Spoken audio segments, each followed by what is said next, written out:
Gianfranco, Marc i Ramon. I us presentarem les mòmies. Una mòmia és un cadàver que ha estat assecat perquè no es descompongui. Els primers egipcis eren momificats de manera natural. El cadàver enterrat, la sorra seca i calenta d'Egipte feia que el cos s'assequés. El cos conservat es tornava dur com una pedra, igual que un fòssil.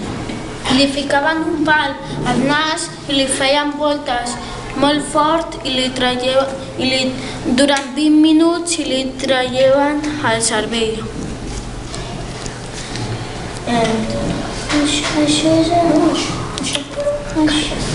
Ficaven la mòmia entre tres capses. La petita era de fusta, la segona era de fusta i la tercera era de pedra. La quarta era de pedra. Col·locaven el cadàver en una taula inclinada amb una estria a la part inferior.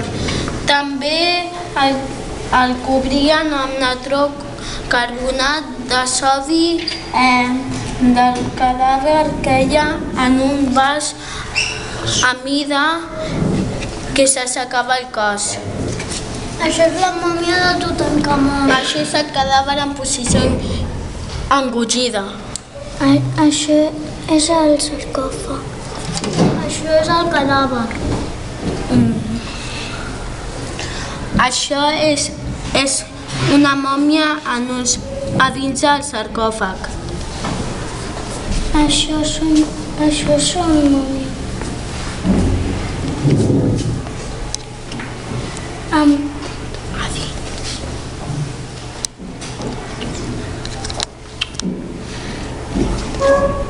Esperem que us hagi agradat.